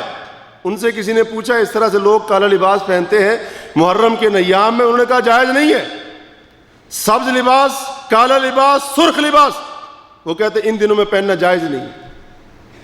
اور دعویٰ سنی ہونے کا اپنے امام کی بات نہیں مانتے، ان کے فتوے کو ٹھکرا دی. اور جو ان کے مذہب کی تائید کرنے والے اور اسی طرح سے ان کے مذہب کی تبلیغ اور پرچار کرنے کا دعویٰ کرنے والے جو خطباء ہیں اور خود ان کے اپنے مسلک کے جو علماء ہیں، وہ بھی ان چیزوں کو فراموش کر چکے ہیں. یہ باتیں نہیں بتاتے ہیں عوام کو. کالا لباس پہننا ہے جی، کیوں؟ سوگ کا اظہار کر رہے ہیں ہم. 4 پائیاں الٹ دینی ہے ہم نے، 4 پائیوں پر نہیں سونا ان 10 دنوں میں. سوگ کا اظہار ہے. گھر میں چولہا نہیں جلنا ہے، گھر میں چولہا نہیں جلنا ہے، سوگ کا اظہار ہے. اور 10 کے 10 دن نہ نہائیں گے نہ کپڑے تبدیل کریں گے. ہم جی غم میں ہیں سوگ کے اندر. یہ کون سی شریعت ہے؟ یہ کون سی شریعت ہے جو محمد مصطفیٰ صلی اللہ علیہ وسلم کی شریعت ہے وہ تو یہ کہتی ہے اگر کسی عورت کا خامند فوت ہو گیا اس کے لیے اجازت ہے 4 مہینے 10 دن تک سوگ میں رہے. باقی کسی ایسی عورت کو جو اللہ اور اس کے آخرت کے دن پر ایمان رکھتی ہے اس کے لیے اجازت نہیں کہ 3 دن سے زیادہ سوگ میں رہے. اور یہاں حضرت حسین رضی اللہ عنہ کی شہادت کو تقریباً 1400 سال گزرنے کے ہیں. لوگ کہتے ہیں جب ابھی تک سوگ میں. پیغمبر کی شریعت حسین کے نانا کی شریعت 3 دن سے زیادہ سوگ کی اجازت نہیں دیتی اور دعویٰ ہے حضرت حسین کے ساتھ محبت کا اور حضرت حسین کے نانا محمد الرسول اللہ صلی اللہ علیہ وسلم کی محبت کا. بھئی یہ کیسی محبت ہے؟ جب ہم نے ان کی بات ماننی نہیں ہے تو محبت کا دعویٰ یہ کس کام کا؟ پھر نئی جس عورت کی نئی شادی ہو کر آئے جب محرم کا چاند نظر آتا ہے اس کو مائکے بھیج دیا جاتا ہے. 10 دن وہ مائکے میں رہے گی, ماں باپ کے گھر میں رہے گی, خاوند کے گھر میں نہیں رہے گی. اور پھر لوگ ان دنوں میں, یہ بھی لوگوں کی سوچ دیکھیں, ان 10 دنوں میں لوگ اپنی بیوی کے پاس جانا گناہ کا کام سمجھتے ہیں. یہ کیا ہم نے ایجاد کر لیا؟ جو کام اللہ کی شریعت میں جائز ہے ہم اس کو اپنے اوپر حرام کر رہے ہیں. تو حلال و حرام کا اختیار اللہ نے ہمیں دے دیا. اللہ تو فرماتا ہے یا ایھا الذین آمنوا لا تحرموا طیبات ما احل اللہ لکم, اے ایمان والو جو چیزیں پاک چیزیں اللہ نے تم پر حلال کی ہیں ان کو اپنے اوپر اپنی مرضی سے حرام نہ کرو. مرد کے لیے بیوی حلال ہے الا یہ کہ کچھ شرعی عذر ہو. مرد کے لیے بیوی حلال ہے اور یہ بندہ کہتا ہے کہ نہیں, ان دنوں میں اگر میں اپنی بیوی کے قریب گیا, تعلق قائم کیا, بہت بڑا گناہ ہو جائے گا. اور وہی بات جو میں نے پہلے آپ کو سنائی, اگر ان دنوں میں تعلق قائم کیا اور اس کے نتیجے میں عمل ٹھہر گیا تو بچہ جناب لولا لنگڑا پیدا ہوگا. یہ کیا چیزیں ہم نے ایجاد کر لی ہیں دین کے نام پر, اور لوگ ان کو دین سمجھتے ہیں, صرف رسم و رواج نہیں, دین سمجھتے ہیں. یہ کیسا دین ہے؟ اللہ ایک چیز کو حلال کہے اور بندہ کہے نہیں میرے لیے حرام ہے. یہ کون سا دین ہے؟ یہ رسول اللہ کا لایا ہوا دین تو نہیں ہو سکتا, اللہ کے پیغمبر کا لایا ہوا دین تو نہیں ہو سکتا. ایک مرتبہ نبی علیہ الصلوۃ والسلام نے جو اللہ کا لایا ہوا دین ہے اس کے اندر کیا ہے, ایک مرتبہ اللہ کے پیغمبر نے قسم اٹھا لی تھی. آپ نے فرمایا تھا اللہ کی قسم آج کے بعد میں شہد نہیں پیوں گا, شہد نہیں کھاؤں گا. اللہ نے قرآن نازل فرما دیا یا ایھا النبی لم تحرم ما احل اللہ لک, اے نبی آپ ان چیزوں کو اپنے اوپر کیوں حرام کر رہے ہیں جن چیزوں کو اللہ نے آپ کے لیے حلال قرار دیا. جس چیز کو اللہ نے حلال قرار دیا اس چیز کو اپنی مرضی سے اپنے اوپر حرام کرنے کی جب اجازت محمد الرسول اللہ کو نہیں ہے تو ہم کون ہوتے؟ ان خرافات کے پیچھے لگ کر, ان بدعات کے پیچھے لگ کر اور ان ایجاد کیے جانے والے کاموں کے پیچھے لگ کر ہم کہیں فلاں کام حرام ہے, فلاں کام حرام ہے, فلاں کام ناجائز ہے. بھی شریعت بنانے کا اختیار اللہ نے نعوذ باللہ ہمیں دے دیا. تو ان خرافات کی کوئی جگہ نہیں. ابھی 2 دن پہلے ایک بندہ بتا رہا تھا, یہاں سے ایک بندہ 55 دن کی چھٹی پر گیا. اب اس نے اپنے کسی دوست کو فون کیا, کہتا ہے آگے محرم شروع ہو رہا ہے, میں نے تو اپنی بیوی کے ساتھ تعلق قائم نہیں کرنا. کیوں بھائی؟ کہتے محرم شروع ہو رہا ہے, ان دنوں کے اندر بیوی کے پاس جانا گناہ ہے, غلط کام ہے. اور اس کے علاوہ اور بھی بہت ساری چیزیں, وہ جناب یہ کر دو وہ کر دو, شادی نہ کرو ان دنوں کے اندر. شادی کرنے کو لوگ صرف ناجائز نہیں حرام سمجھتے ہیں, ایسے سمجھتے ہیں گویا کبیرہ گناہ کسی نے کر لیا, کبیرہ گناہ کسی نے کر لیا. بھی شادی محرم کے اندر شادی کرنا اللہ کے رسول نے حرام کیا جی. اسی طرح سے اللہ تعالیٰ نے حرام کیا ہے کسی اپنی قرآن کی آیت کے اندر, اللہ نے فرمایا محرم میں تم نے شادی نہیں کرنی. پورا سال کبھی بھی انسان شادی کر سکتا ہے, نکاح کر سکتا ہے, کوئی موقع ایسا نہیں جس موقع پر شادی کرنا حرام ہو, جس دن اور تاریخ کو شادی کرنا حرام ہو. لیکن لوگ پورا مہینہ اور پھر اس کے ساتھ ساتھ 10 دن مزید, یکم محرم سے لے کر 10 صفر تک لوگ شادیاں نہیں کرتے. یہ غم کے دن ہے جی، سوگ کے دن ہے۔ اور اس کے علاوہ اور بھی بہت ساری چیزیں اس طرح توہم پرستی کی چیزیں لوگوں کے اندر موجود ہیں۔ تو اللہ کے لیے ان خرافات سے نکلیں، ان نظریات سے اپنے ذہن کو پاک کریں، ان چیزوں کا اللہ کے دین کے ساتھ کوئی تعلق نہیں۔ دوسری چیز، تعزیہ نکالنا اور بنانا۔ تعزیہ نکالنا اور بنانا یہ بھی ہمارے ہاں بہت زیادہ عام ہے۔ وہ جیسے وہ بناتے ہیں ویسے ہمارے لوگ بھی بناتے ہیں، سنی ہونے کا دعویٰ کرنے والے، اور پھر جناب اس کے لیے پوری ٹیم ایک ہوتی ہے اس کو بنانے والی، اور ایک جناب اس کا جو ہے نا وہ متولی ہے، اور دوسرے چندہ اکٹھا کرنے والے، وہ پورے علاقے سے، کالونی سے، محلے سے چندے اکٹھے کریں گے۔ او بھائیو خبردار سنیے، یہاں بھی کئی ایسے لوگ ہوتے ہیں جن کو ان کی بیویاں مجبور کرتی ہیں کہ چندہ بھیجو، سعودی عرب سے تم بھیجو، دبئی سے، قطر سے، کویت سے تم ہو وہاں پر، یہاں پر میں نے تعزیے کے لیے چندہ دینا ہے، ماں باپ مجبور کریں گے۔ اللہ کی قسم، آپ نے اگر یہاں سے پیسہ بھیجا اس تعزیے کے اندر چندہ ڈالنے کے لیے، اللہ کی قسم یہ اس کے اندر تعاون ہوگا۔ اور لوگ یہاں سے بھیجتے ہیں، یہاں سے لوگ پیسے بھیجتے ہیں، بھئی جس کام کا شریعت کے اندر کوئی وجود ہی نہیں ہے اس کے لیے چندے کس بات کے؟ چندہ دینا ہے اللہ کے گھر پر لگائیں، مسجد میں لگائیں، جو کام کرنے والے ہیں وہ کریں۔ تعزیہ نکالنا ہے جی، وہ بنانا ہے، کاغذ کا بن رہا ہے، لکڑی کا بن رہا ہے، اس کے اوپر جناب لوہا بن رہا ہے، اس کے اندر قبر بنائی جا رہی ہے، اس کے اندر قبر بنائی جا رہی ہے۔ عجیب و غریب جو ہے نا کھیل تماشے کیے جاتے ہیں، اور لوگ اس کے اندر لگے ہوئے پورے 10 دن، اور ویسے تو پورا سال، لیکن ان 10 دنوں میں نماز کی خبر ہو نہ ہو، تعزیے کی خبر ضرور ہوتی ہے۔ یہ ہم نے جی بنانا نکالنا ہے۔ اور پھر یہیں تک معاملہ نہیں ہے، جب یہ تعزیہ بن جاتا ہے لوگ اس تعزیے کے لیے منتیں مانتے ہیں۔ وہ بندہ کہتا ہے جی میں منت مانتا ہوں، اگر اس تعزیے کی وجہ سے میرا فلاں کام ہو گیا تو اگلے سال میں تعزیہ بنا کر اپنے گھر سے نکالوں گا۔ لوگ اس کو ہاتھ لگانا تبرک سمجھتے ہیں، لوگ سمجھتے ہیں اس کو چھوئیں گے، اس کے نیچے سے گزریں گے، بیماری سے شفا ملے گی۔ بھائی ان خرافات کی اہل سنت والجماعت کے عقیدے میں کوئی جگہ نہیں۔ ہمارے ہاں جو ہمارے سنی بھائی ہیں وہ امام ابو حنیفہ رحمہ اللہ کی تقلید کا دعویٰ کرتے ہیں۔ اللہ کی قسم، امام ابو حنیفہ رحمہ اللہ کی فقہ میں، فقہ حنفی کے اندر بھی اس طرح کی کوئی چیزیں نہیں۔ اور جیسے میں نے پہلے بھی اشارہ کیا ہے، جو اپنے آپ کو آج ہمارے ہاں بنگلہ دیش، انڈیا، پاکستان میں سنی کہتے ہیں، ان کے اعلیٰ حضرت نے ان کے امام سے جب پوچھا گیا کیا تعزیہ بنانا جائز ہے، انہوں نے کہا حرام ہے، حرام ہے، حرام ہے۔ یہ ان کے اعلیٰ حضرت کا فتویٰ ہے، ہمارا فتویٰ نہیں۔ اور ایک فتویٰ ان سے یہاں تک بھی منقول ہے، وہ کہتے ہیں اگر کوئی بندہ دیکھ لے ایک گلی میں راستے میں تعزیہ اٹھا کر لایا جا رہا ہے، وہ کہتے ہیں اپنا منہ پھیر لے، اس کی طرف دیکھے ہی نہ۔ بنانا تو دور کی بات ہے۔ اور آج جناب پوری سیج بنا کر اور پتہ نہیں کتنے پیسے لگا کر یہ تعزیے بنائے جا رہے ہیں، اس کو اٹھا کر پورے محلے کا چکر لگایا جا رہا ہے۔ بھئی کسی اور کی نہیں مانتے ہو، اپنے امام کی تو مان لو۔ آپ کے امام نے بھی ان چیزوں کو حرام قرار دیا ہے، ان چیزوں کو جائز قرار نہیں دیا ہے۔ اس کی حرمت کا فتویٰ واضح طور پر ان سے منقول ہے۔ ان کی کتابیں بہار شریعت ہے، عرفان شریعت ہے، فتاوی رضویہ ہے، اس کے اندر یہ فتاوے مختلف انہی کے مسلک کے علماء نے ذکر کیے۔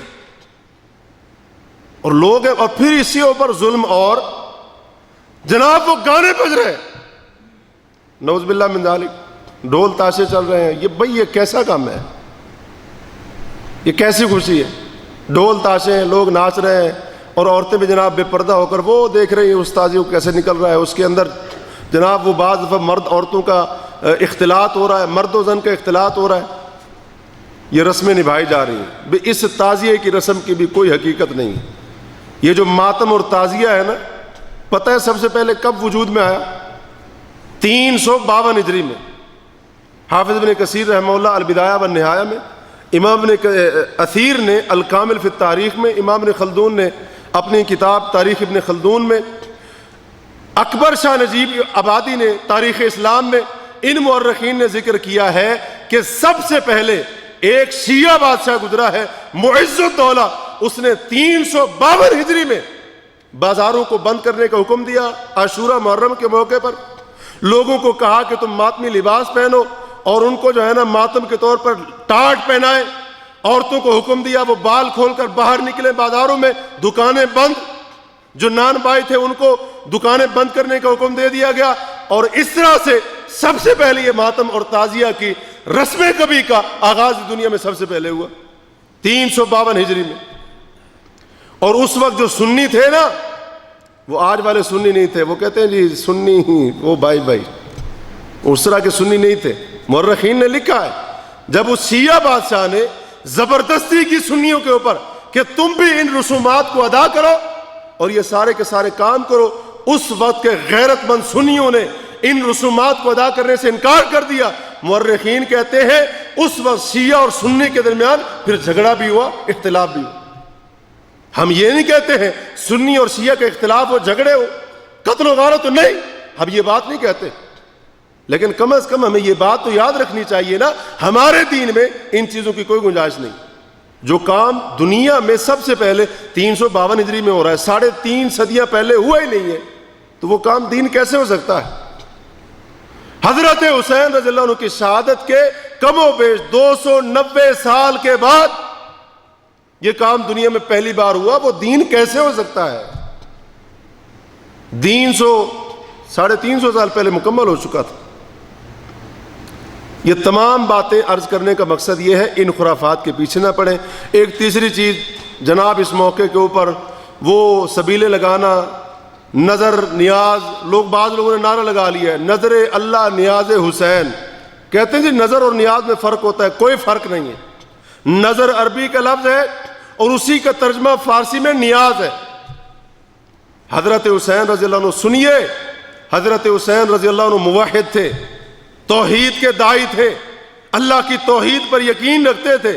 اللہ کی قسم کبھی حضرت حسین نے یہ نہیں کہا میرے نام کی نیاز دینا، نظر چڑھانا، چڑھاوے چڑھانا، کبھی نہیں کہا ہے، بلکہ اہل بیت کے افراد میں سے کسی نے بھی کہا ہے ہمارے نام کی سبیلے لگانا، نیاز چڑھانا۔ اور لوگ یہ کیوں کرتے ہیں؟ لوگ اس لیے کرتے ہیں جناب میں ان کے نام کی نظر چڑھاؤں گا، نیاز دوں گا، دیگیں اتاروں گا، سبیل لگاؤں گا، کیا ہوگا؟ نقصان دور ہوگا، نفع حاصل ہوگا، پریشانیاں دور ہو جائیں گی، مولا حسین میری پریشانیوں کو دور کر دیں گے، میری مشکل کشائی کریں گے۔ تو یہ تو ان کے قریب ہونے کے لیے سارا کچھ ہوا نا، اور یہی تو ہے نا کہ نظر و نیاز کی عبادت کو غیر اللہ کے لیے کرنا۔ اب اللہ کے سوا وہ جس کے لیے بھی ہو جائز نہیں ہوگی، حضرت حسین ہو، حضرت علی ہو، حضرت فاطمہ ہو یا کوئی اور ہو۔ نقطے کو سمجھے، اور اس میں کوئی حضرت حسین رضی اللہ عنہ اہل بیت کی کوئی توہین اور گستاخی نہیں ہے۔ عجیب بات ہے، اللہ کی توہین ہوتی رہے، رب کی گستاخی ہوتی رہے، وہ ہمیں برداشت ہے، اور ہم اپنی مرضی سے کہیں یہ حضرت حسین کی توہین ہے، وہ ہمیں برداشت نہ ہو۔ یہ اللہ تعالیٰ کی توہین ہے۔ نظر و نیاز اللہ کو چھوڑ کر حضرت حسین کے لیے کسی اور کے لیے دی جائے، معذرت کے ساتھ مسئلہ توحید کا ہے، بات کھل کر ہونی چاہیے، کیونکہ عقیدے میں توحید کے مسئلے میں دائیں بائیں سے کام نہیں چلتا ہے۔ یہ بات یاد رکھیں، اصول یاد رکھیں، ہمارا خالق کون ہے؟ اللہ تبارک و تعالی۔ جو خالق ہے عبادت کے مستحق بھی وہی ہے۔ وہ نظر و نیاز کی عبادت ہو، وہ کوئی اور عبادت ہو، جانور ذبح کرنے کی عبادت ہو، چڑھاوا چڑھانے کی عبادت ہو، وہ صرف اللہ کے لیے ہوگی۔ خالق ہمارا وہی ہے، اس کے علاوہ کسی اور کے لیے جائز نہیں ہے۔ جناب لگائی ہوئی ہے۔ اور پھر اسی طرح سے ایک اور کام جو ہوتا ہے نوحہ سننا، مرثیہ سننا۔ ٹائم اوپر ہو گیا، کر لیں بات پوری، بس آخری بات، ٹائم اوپر ہو گیا کیونکہ۔ تو نوحہ سننا، مرثیہ سننا، ایک قوم تو وہ ہے نا جو ایسا کرتی ہے، تو ہمارے ہاں بھی لوگ ان پورے 10 دنوں میں، بلکہ بعض لوگ تو پورا محرم کا مہینہ، اگر آپ کے کبھی جانے کا اتفاق ہو، ویسے ہم وہیں رہے ہیں، جانے کے اتفاق کی کیا بات ہے، وہیں رہے ہیں نا، پتہ ہے سب کو۔ جناب جو ہی محرم کا چاند نظر آئے گا، وہ رکشے والا وہ پہلے بلند آواز سے جو اگر جمعے کا خطبہ ہو رہا ہے اس کو کوئی پرواہ نہیں ہے، اذان ہو رہی ہے کوئی پرواہ نہیں ہے، رمضان کی آخری عشرے کی طاق راتے ہیں کوئی پرواہ نہیں ہے، بڑے بڑے اس نے اسپیکر لگائے ہوئے بلند آواز کے ساتھ فحش گانے چلائے ہوئے، روکو تو رکنے کے لیے تیار نہیں ہوتا ہے، بعض دفعہ تو رکشے سے اتار دے، چل بھاگ جائے یہاں سے، نہیں اٹھانا ہے میں نے تجھے، روکے کیوں ہے گانا چلانے سے؟ اب وہ بھی جناب سمجھتا ہے کہ ان 10 دنوں میں گانا نہیں چلانا، اور اس نے بھی وہ لگائے ہوئے ہیں، وہ نوحے والے مرثیے والے، وہ سارا کچھ لگایا ہوا ہے، اور لوگ ان نوحوں کو مرثیوں کو سننا عبادت سمجھتے ہیں۔ رسول اللہ صلی اللہ علیہ وسلم نے کیا فرمایا؟ اللہ کے پیغمبر نے نوحہ کرنے والے سے، والی سے اعلان برات کیا، اور لوگ نوحہ سننے کو، ایک ہے قوم کرنے والی، اس کی بات کو چھوڑے، وہ الگ مسئلہ ہے، یہ بات ہو رہی ہے سننے والوں کی، جو سنی ہے اور نوحے مرثیے سننے کو عبادت سمجھتے ہیں۔ قرآن نہیں سنیں گے جی، صبح صبح اٹھیں گے تو قوالی لگائیں گے، اس کو سننا عبادت؟ کہتے ہیں یہ تو قوالی ہے، گانا تھوڑی ہے، قوالی سننا عبادت ہے، اور یہاں پر نوحے سننے کو عبادت سمجھا ہوا ہے۔ رسول اللہ صلی اللہ علیہ وسلم نے فرمایا، مسند البزار کی روایت ہے، صوتانی ملعونانی فی الدنیا والآخرہ، 2 قسم کی آوازیں ایسی ہیں جن پر اللہ تعالی کی لعنت برستی ہے، دنیا میں بھی اور آخرت میں بھی۔ صوت رنت عند مصیبہ، مصیبت اور تکلیف اور غم کے وقت جو چیخ و پکار کی آواز ہوتی ہے، نوحے کی آواز ہوتی ہے، اس آواز کے اوپر دنیا میں بھی اللہ کی لعنت اور آخرت میں بھی اللہ کی لعنت ہوتی ہے۔ اب جو اس آواز کو نکالتا ہے اس پر بھی اللہ کی لعنت، اور جو اس آواز کو ثواب سمجھ کر سنتا ہے اس پر بھی اللہ کی لعنت۔ یہ پیغمبر کی حدیث ہے، ہمارا فتویٰ نہیں ہے۔ بھی جو چیخ و پکار کر رہا ہے، نوحہ کر رہا ہے مصیبت کے وقت، اللہ کے نبی فرماتے ہیں اس کی یہ آواز، اس پر لعنت ہوتی ہے اللہ کی۔ جو بڑے درد دل کے ساتھ سن رہا ہے وہ لعنت سے بچے گا؟ وہ بھی تو گویا کہ اس کی تائید کر رہا ہے، دل سے وہ چاہ رہا ہے کہ یہ بس ٹھیک ہی کہہ رہا ہے، ٹھیک ہی کر رہا ہے۔ اور دوسری آواز کون سی ہے؟ وہ صوت مزمار عند نعمہ، کہ نعمت کے وقت، خوشی کے وقت گانے بجانے کی، موسیقی کی آواز، اس پر بھی اللہ تعالیٰ کی دنیا اور آخرت میں لعنت برستی۔ اب کیا خیال ہے؟ جو صرف گانے والا ہے، گلوکار ہے، سنگر ہے، موسیقار ہے، اسی پر لعنت ہو گئی ہے؟ نہیں، جو سن رہا ہے اس پر بھی اللہ کی لعنت ہوتی، اس پر بھی اللہ کی لعنت ہوتی۔ عجیب بات ہے، جس آواز کے اوپر اللہ کی لعنت برسے، لوگ اس نوحے کی آواز کو سننا عبادت سمجھے۔ تعجب والا معاملہ۔ لوگ جناب وہ چلائے ہوئے ہیں گھروں کے اندر بھی، اور ہمارا میڈیا بھی، وہ بھی تو کسی سے کم نہیں ہے نا۔ ویسے جناب وہ دنیا جہان کا گند دکھائیں گے، رمضان میں جو بے حیائی کرتے ہیں وہ سب کو پتہ ہے، لیکن یہ 10 دن جب آئیں گے تو وہی دکھا رہے ہیں، جب بھی ان کو موقع ملا وہی دکھا رہے ہیں، وہ مار کٹائی، وہ پیٹ اور وہ سارا کچھ وہی کر رہے ہیں۔ میڈیا بھی جیسے گویا کہ نعوذ باللہ من ذالک غم کے دن دنیا میں ہوں یہی، اس کے علاوہ کوئی اور غم کے دن نہ ہو۔ یاد رکھے، اس طرح کی باتیں جب کی جاتی ہیں نا تو اس طرح کے لوگ کہتے ہیں تمہیں حسین کی شہادت سے غم کہاں ہے، اس کی شہادت پر غم کہاں ہے، تم تو خوش ہو گے نا۔ اللہ کے بندو، کون مسلمان نواسہ رسول کی شہادت پر خوش ہوگا؟ کوئی ہے ایسا مسلمان؟ یہ ہو ہی نہیں سکتا۔ لیکن ہم بات کر رہے ہیں دین کی، جو کام دین نہیں ہے وہ دین نہیں ہو سکتے، یہ خرافات ہیں، اللہ کے دین کے ساتھ ان کا کوئی تعلق نہیں ہے، چھوڑ دیں ان کو، اپنے معاشرے سے، اپنے گھر سے ان کو پاک اور صاف کریں۔ تو یہ اس حوالے سے چند باتیں تھیں، موقع کی مناسبت سے آپ کے سامنے رکھنا مناسب سمجھا۔ اللہ تعالیٰ سے دعا ہے کہ اللہ تبارک و تعالیٰ ان باتوں کو سمجھنے کے بعد عمل کرنے کے اللہ تعالیٰ توفیق عطا فرمائے۔ میں ایک بار پھر آپ کو یاد دہانی کرا دوں، انشاءاللہ 9 اور 10 کا روزہ انشاءاللہ آپ نے رکھنا ہے۔ آپ کو بعد میں بھی مشائخ یاد دہانی کرائیں گے، پیغمبر کی سنت کو زندہ کریں، یہ روزہ رکھیں گے انشاءاللہ اللہ کے رسول صلی اللہ علیہ وسلم کی زبانی 1 سال کے گناہ ہمارے اللہ تعالیٰ معاف کر دے گا۔ ہمیں اللہ کی ذات پر امید ہے۔ ایک روزہ رکھیں، بدلے میں 360 دنوں کے گناہ معاف کرائیں، سودا مہنگا نہیں ہے۔ انشاءاللہ روزہ رکھنا ہے، اس سنت کو زندہ کریں، خود بھی روزہ رکھیں، اپنے گھر والوں کو، بیوی بچوں کو ترغیب دلائیں، اور ان خرافات کے زمانے میں نبی کی سنت کو زندہ کرنے والے بنیں، پیغمبر کی سنت کو زندہ کریں۔ اور یہ اعزاز اپنے نام کریں اللہ کی توفیق کے ساتھ انشاءاللہ۔ اور اس کے علاوہ پورا محرم کا مہینہ ہے، اس میں جب بھی انسان کو فرصت ملے، موقع ملے، استطاعت ہو، نفل روزے کا اہتمام کرے۔ حدیث آپ نے سن لی ہے، اور اس کے علاوہ یہ باتیں جو ذکر ہوئی ہیں، بہت سارے ہمارے بھائی ایسے ہوتے ہیں کہ جن کے گھروں میں یہ سب کچھ ہوتا ہے، تو ان سے گزارش ہے، باتیں آپ نے سن لی ہیں، امید ہے آپ کو سمجھ آ گئی ہوں گی۔ تو اصل مقصد بتانے کا یہی تھا کہ شریعت میں، قرآن میں، حدیث میں، ائمہ اربعہ کے نزدیک، اور جو لوگ سنی ہونے کا دعویٰ کرتے ہیں اور اپنے ایک امام کو احمد رضا خان بریلوی کو مانتے ہیں، اعلیٰ حضرت ان کو مانتے ہیں، ان کے نزدیک بھی ان خرافات کی کوئی حیثیت نہیں ہے۔ اس لیے ہمیں چاہیے کہ ہم ان کاموں کو چھوڑ دیں، ان سے اپنے آپ کو بچائیں۔ جو کام دین کا حصہ ہے ہی نہیں، وہ ثواب کا کام کبھی بھی نہیں ہو سکتا ہے۔ اب ہم کہیں دلیل دے جی اتنے لوگ کر رہے ہیں، غلط کر رہے ہیں، جی لوگ غلط ہو سکتے ہیں، لیکن اللہ اور اس کے رسول کی بات غلط نہیں ہو سکتی۔ اللہ کی بھیجی ہوئی شریعت ناقص نہیں ہو سکتی ہے، لوگ غلط ہو سکتے ہیں، لوگ غلطی پر ہو سکتے ہیں۔ تو اللہ تعالیٰ سے ہمیں یہ دعا کرنی چاہیے، اللہ تعالیٰ ہمیں حق بات پر، خالص دین پر ثابت قدم رہنے کی توفیق عطا فرمائے۔ اللہ جب تک زندہ رکھے اسلام پر استقامت دے، اور جب موت دے ایمان کی حالت میں موت دے، ہمارا خاتمہ اچھا ہو، نیک اعمال کے اوپر ہمارا خاتمہ ہو۔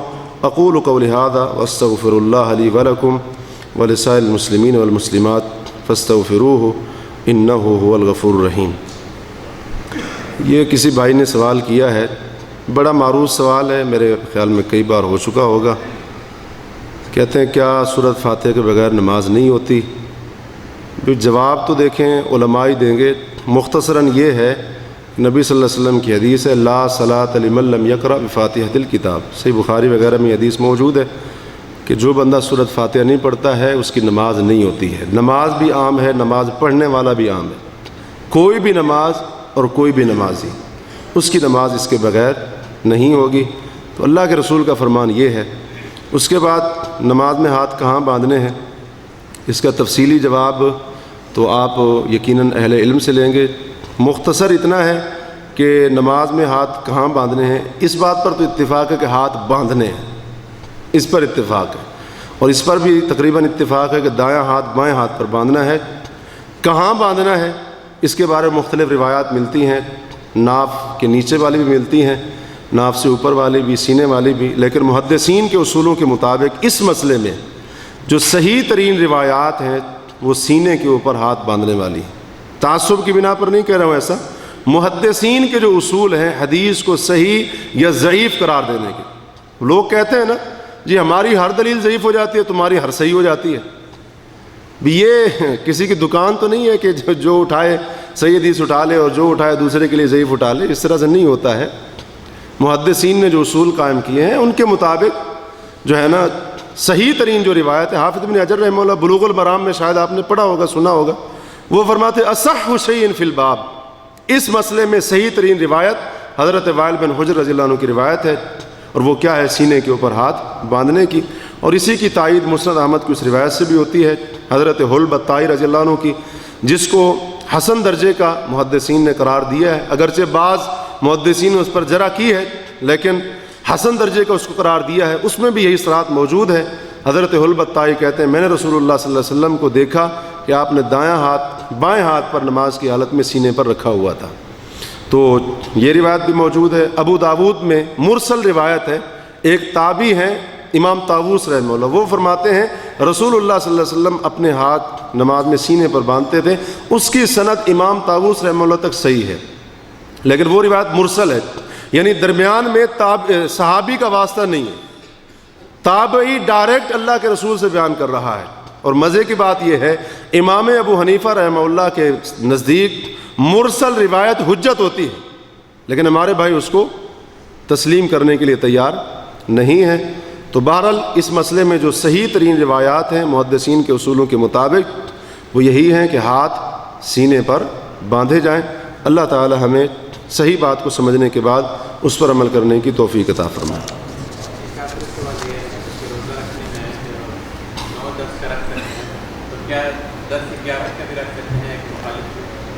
دیکھیے اگر کسی کا چھوٹ گیا ہے 9 کا روزہ وہ نہیں رکھ سکا ہے تو علماء نے درجے بیان کیے ہیں، 3 درجے بیان کیے ہیں اس روزے کے۔ ایک تو یہ ہے اکیلا 10 کا روزہ رکھنا، دوسرا یہ ہے کہ 9 اور 10 کا روزہ رکھنا، سب سے بہتر یہ ہے 9 اور 10 کا روزہ رکھنا۔ تیسرا درجہ بیان کیا ہے کہ 10 اور 11 کا روزہ رکھنا۔ اس کے بارے میں مسند احمد میں ایک روایت ملتی ہے کہ نبی علیہ الصلوۃ والسلام نے فرمایا کہ جو بندہ 10 کا روزہ رکھے اسے چاہیے کہ ایک دن پہلے یا بعد کا روزہ رکھ لے، لیکن سند کے لحاظ سے وہ روایت صحیح نہیں ہے، تو کوشش یہی کرنی چاہیے کہ 9 اور 10 کا روزہ رکھے، جیسے کہ صحیح احادیث سے اور حضرت عبداللہ بن عباس کے قول سے ثابت ہے۔ لیکن اگر کسی وجہ سے بندہ 9 کا روزہ نہیں